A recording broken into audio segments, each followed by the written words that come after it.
इस कहानी के लेखक हैं विजेंद्र कुमार कर्ण। पिछले कुछ दिनों से ठंड बहुत ज्यादा ही बढ़ गई थी, इसलिए लगभग सभी भीड़ भाड़ वाली जगहों पर लोग कम ही नजर आते थे।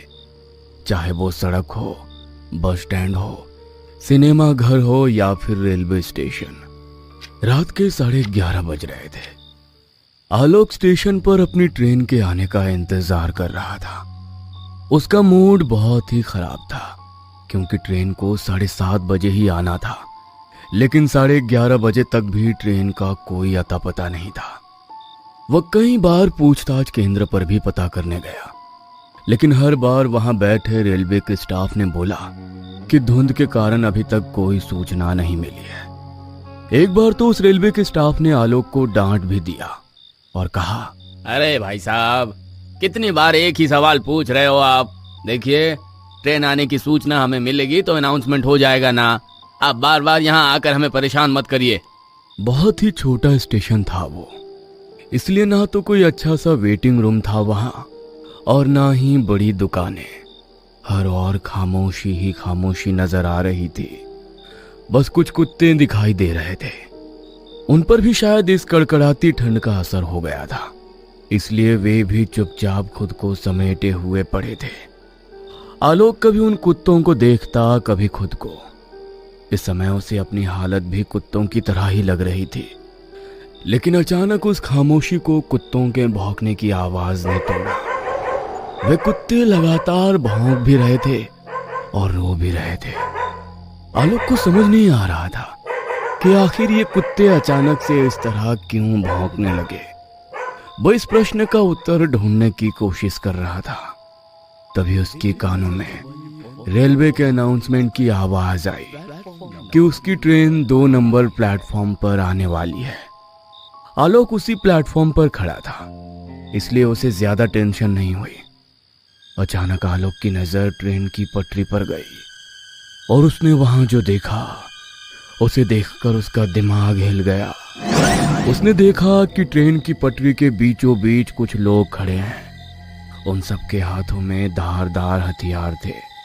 यही नहीं, उनमें से 2 लोगों के हाथ में तो कटे हुए सिर भी थे।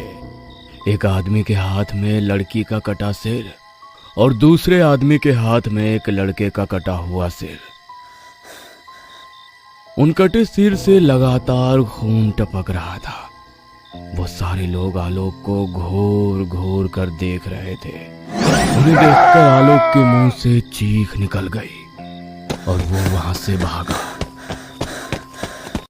भागते भागते वो पूछताछ केंद्र पर पहुंचा और हाँफते हुए उसने पूछताछ केंद्र में बैठे स्टाफ से कहा, सर, वो पटरी पर कई भयानक लोग खड़े हैं।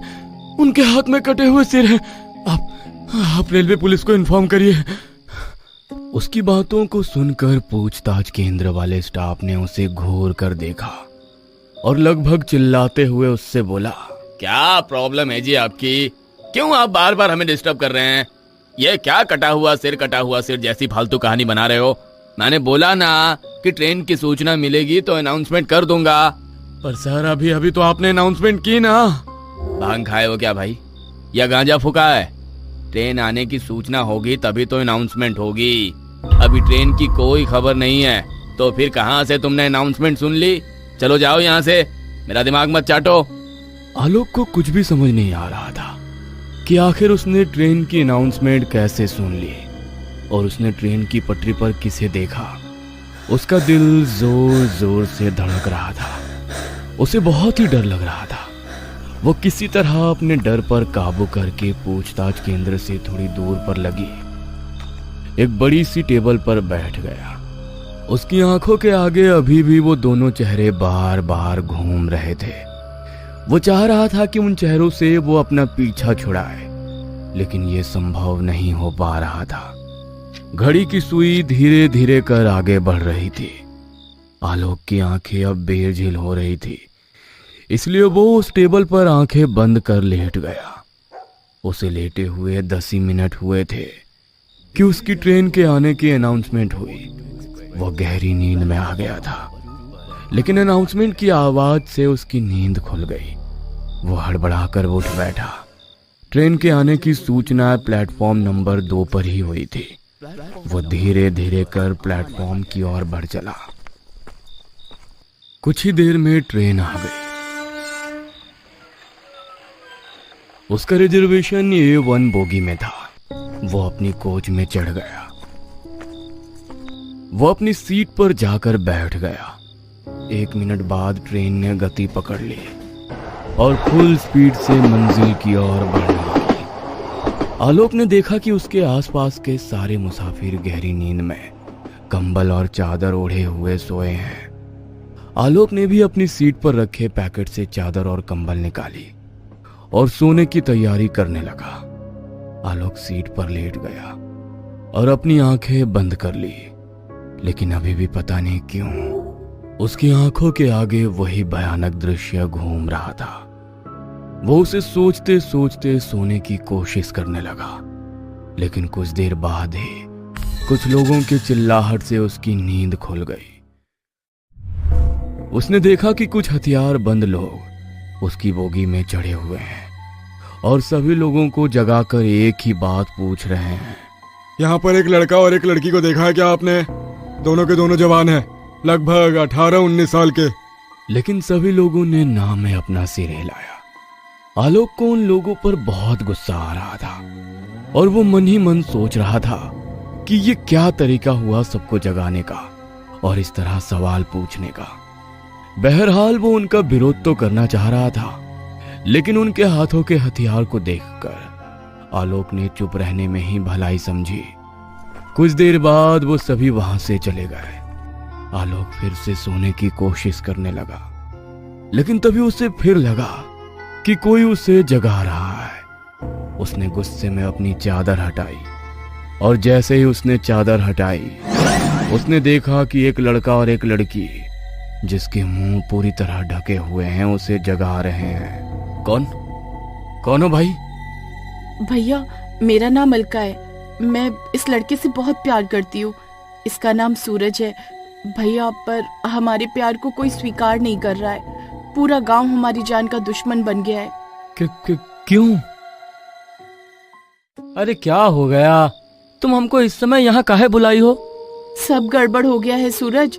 पता नहीं पिताजी को कैसे हमारे संबंध के बारे में पता लग गया है। हमको तो बहुत डर लग रहा है। डर? अरे प्यार किया तो डरना क्या? हम अपने लिए नहीं डर रहे हैं सूरज, हमको तुम्हारी फिक्र है। अरे जब तक मेरे हाथ में तुम्हारा हाथ है, हमको कुछ भी नहीं हो सकता है। हम हर दीवार गिरा देंगे, जात की, पात की, सब दीवार। बस तुम हमारा हाथ कभी मत छोड़ना। भैया, मैं नीची जात का हूँ और अलका बहुत ही ऊंची जात की है। ये बात गांव वालों को पच नहीं रही है। भैया, हम दोनों ने छिपकर शादी भी कर ली है, पर पता नहीं गांव वालों को ये सब कुछ कैसे पता लग गया। अच्छा, तो कुछ देर पहले हाथों में हथियार लेकर जो लोग आए थे वो तुम लोगों के गांव के थे? हाँ भैया। देखो भाई, आजकल दुनिया बहुत एडवांस हो गई है। तुम लोगों को एक साथ रहने से कोई नहीं रोक सकता। तुम लोग पुलिस की मदद क्यों नहीं लेते? पुलिस? क्या भैया, यहाँ पर पुलिस, कानून, अदालत सब कुछ अलका के पिता और उनका परिवार है। हमारी मदद कोई नहीं कर सकता। ऐसे कैसे नहीं कर सकता? मैं करूंगा तुम्हारी मदद। बताओ मुझे क्या करना होगा। उसके बाद अलका ने आलोक से बोला कि मेरे गांव के कई लोग हमें मारने के लिए ढूंढ रहे हैं। आप किसी तरह हमको उनसे बचा लीजिए। आलोक उनकी बातों को गौर से सुन रहा था और सोच रहा था कि कैसे उनकी मदद की जाए। तभी एक बार फिर से वही लोग वहां आ पहुंचे और उन्होंने उस लड़की और लड़के को देखा। वे तुरंत ही उन्हें पहचान गए। उस भीड़ में अलका के पिता भी थे।